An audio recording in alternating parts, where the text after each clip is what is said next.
नमस्कार दोस्तों, स्वागत है आप सभी का पाथफाइंडर पर। जैसे ही दोस्तों हमारे गृह मंत्रालय के द्वारा अनाउंसमेंट करी गई कि हमारे गृह मंत्री अमित शाह जी मिजोरम के दौरे पर जाने वाले हैं, उसके इमीडिएटली बाद दोस्तों मिजोरम के जो सीएम हैं मिस्टर लालरुहोमा, उनके द्वारा एक बहुत ही मेजर और एक बहुत ही डेस्परेट यू टर्न लिया गया है। आप लोग यहां पे ध्यान से देखिए दोस्तों, रिपोर्ट्स सामने आ रही हैं कि मिजोरम जो कि अभी तक प्रोटेक्टेड एरिया परमिट के खिलाफ था, जो कि फ्री मूवमेंट रजीम को रखने के फेवर में था, वो सडनली ये कह रहा है कि जी नहीं, हम तो प्रोटेक्टेड एरिया परमिट को रखना चाहते हैं, फ्री मूवमेंट रजीम को हटाना चाहते हैं। आप लोग यहां पे देखिए, ये रिपोर्ट्स सामने आई हैं और ये जो स्टेटमेंट्स हैं ये मिजोरम के सीएम के द्वारा ही कहा गया है कि Mizoram is now not opposing the protected area permit. और यहां पर भी देखिए रिपोर्ट सामने आई है, मिजोरम सीएम ने कहा कि हम लोग अब फ्री मूवमेंट रेजीम को भी स्क्रैप करना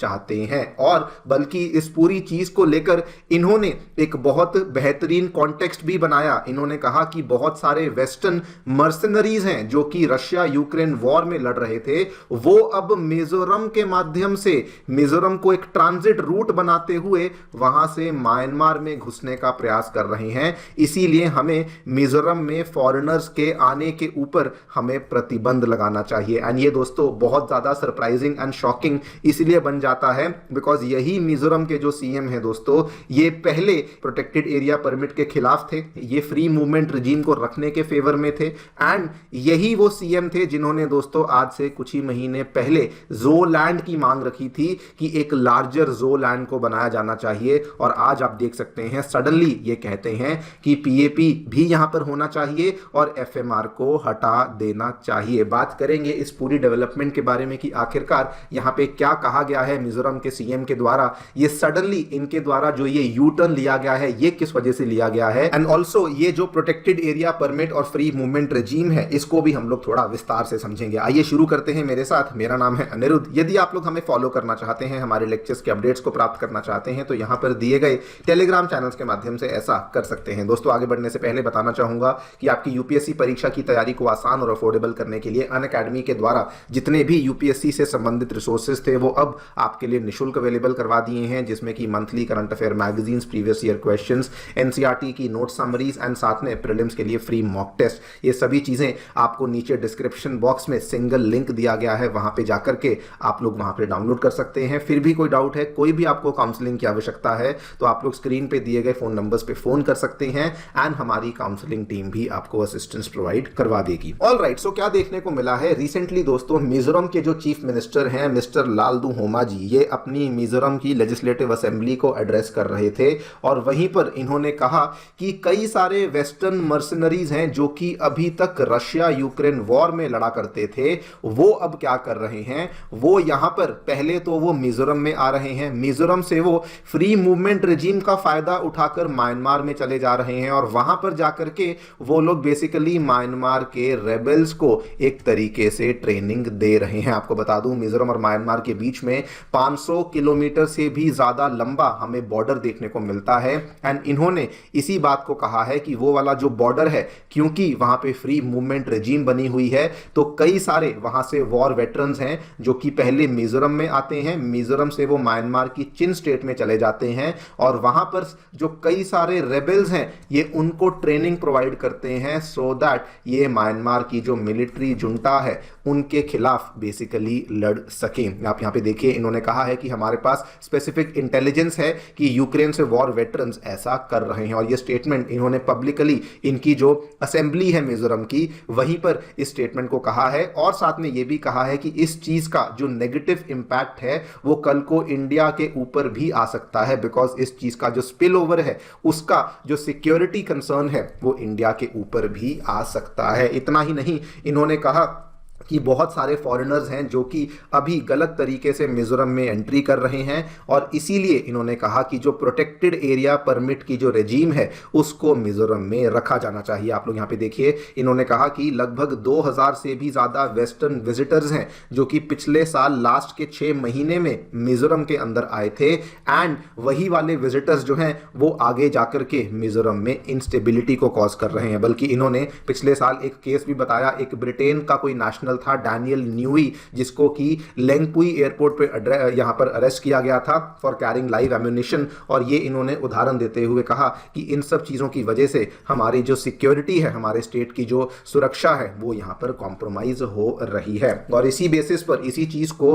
कॉन्टेक्स्ट बनाते हुए, बैकग्राउंड बनाते हुए इन्होंने कहा कि चूंकि म्यांमार में पॉलिटिकल लैंडस्केप बहुत ज़्यादा बदल रहा है और उसका जो इम्पैक्ट है वो हमारी स्टेट के ऊपर भी पड़ता है, इसीलिए प्रोटेक्टेड एरिया परमिट को वापस रीइंपोज किया जाना चाहिए और फ्री मूवमेंट रेजीम को यहाँ पे सस्पेंड किया जाना चाहिए। ना दोस्तों, ये प्रोटेक्टेड एरिया परमिट क्या है? सो पीएपी एक ऐसा डॉक्यूमेंट है जो कि नॉन इंडियंस को अपने पास होना जरूरी होता है अगर उनको इंडिया में कुछ ऐसे एरियाज को विजिट करना है जहां पर सिक्योरिटी कंसर्न्स बहुत ज़्यादा बढ़े हुए हैं। इस चीज़ को कहा जाता है प्रोटेक्टेड एरिया परमिट। और इसमें मेनली हमारी इंडियन गवर्नमेंट के द्वारा कुछ नॉर्थ ईस्टर्न के ही स्टेट्स थे, जैसे कि ये वाला मिजोरम हुआ, मणिपुर हुआ, नागालैंड हुआ, जहां पर पीएपी का जो ये प्रावधान था लाया गया था। सिमिलरली जो फ्री मूवमेंट रेजीम थी, ये इंडिया लेकर आया था 2018 में, सो दैट इंडिया और म्यांमार के बीच में जो ये बॉर्डर है, यहाँ पे लोगों का जो आना जाना है वो आसान हो सके। लेकिन ऑब्वियसली इस चीज के भी बहुत सारे नेगेटिव इंपैक्ट्स हुए थे,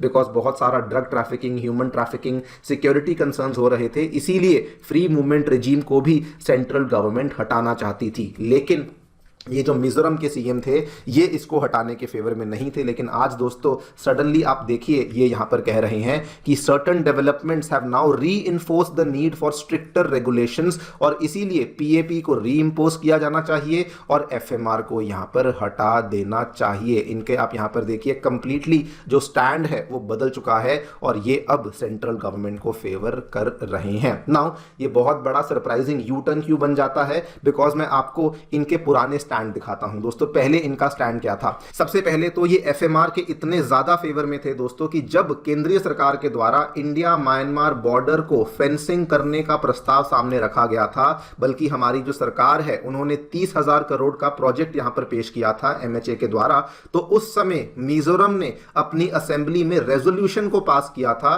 कि हम लोग तो जी म्यांमार बॉर्डर फेंसिंग के सख्त खिलाफ हैं। ये वाली खबर आप लोग यहां पर देख सकते हैं। उसके बाद जब प्रोटेक्टेड एरिया परमिट को सेंट्रल गवर्नमेंट के द्वारा, आपको याद होगा इसी साल जनवरी 2025 में जब वहां पर प्रॉब्लम्स बहुत बढ़ चुकी थी, तो सेंट्रल गवर्नमेंट के द्वारा प्रोटेक्टेड एरिया परमिट को 13 साल के बाद नागालैंड और मिजोरम में वापस से री इंपोज किया गया था। तो उसका ऊपर भी विरोध करने के लिए मिजोरम के द्वारा यहां पे साइलेंट प्रोटेस्ट किया गया था कि हम तो जी नहीं चाहते हैं पीएपी को लाना, हम नहीं चाहते कि फॉरेनर्स की एंट्री को रेगुलेट किया जाए। और उस समय ये लोग अपनी आवाज वहां पर भी उठा रहे थे। एंड नॉट टू फॉरगेट, यही दोस्तों मिजोरम के सीएम हैं लालडूहोमा, जिन्होंने जोलैंड को लेकर भी बहुत ज्यादा लंबी चौड़ी बातें करी हैं। पिछले साल ये अमेरिका के दौरे पर गए थे। इन्होंने कहा था कि जो कुकी जो लोग हैं इनको एक साथ होना चाहिए। इन्होंने बल्कि ये भी कहा था कि हमें एक बड़ी कंट्री बना देनी चाहिए, समथिंग लाइक जोलैंड। और कहा कि भाई कई सारी बातें थी जो कि इनफैक्ट बाद में जो रिपोर्ट्स सामने आई वो बताया गया था कि इनके द्वारा जो दिए गए रिमार्क्स थे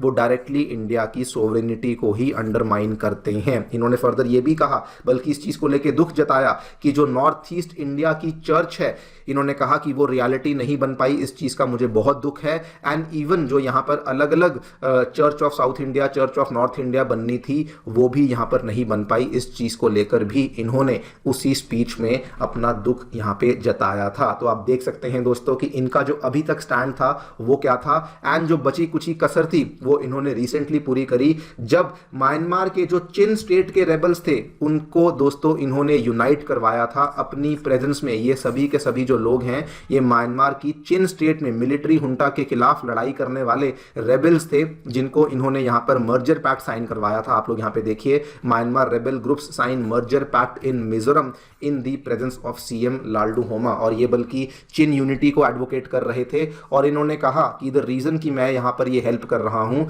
क्योंकि ये मेरी लाइफ का मिशन है कि मैं चिन लोगों की हेल्प करूं सो दैट म्यांमार की मिलिट्री जुंटा को यहाँ पे हराया जा सके। और ये सब जब हुआ था तब दोस्तों हमारी एमईए ने भी इनको फटकार लगाई थी कि ये फॉरेन पॉलिसी का मैटर है और आपको इसको अपने हाथ में नहीं लेना चाहिए, बिकॉज ये आपके जुरिस्डिक्शन से, आपके क्षेत्राधिकार से बाहर है। बेहतर होगा अगर आप इस फॉरेन पॉलिसी के एरिया में से बाहर रहें। और अब दोस्तों आप देख सकते हैं कैसे ये सडनली कह रहे हैं कि हम तो जी एफएमआर के खिलाफ हैं, हम तो प्रोटेक्टेड एरिया परमिट को लाना चाहते हैं। और अब अब सडनली ये कह रहे हैं कि हम सेंट्रल गवर्नमेंट के भी साथ हैं। नाउ क्या वजह है कि सडनली लालडूहोमा का जो स्टैंड है वो यहाँ पे बदल चुका है? तो एक रीजन तो यही हो सकता है कि MEA ने जिस तरीके से फटकार लगाई थी, शायद इसीलिए वो इस चीज से डरे हों।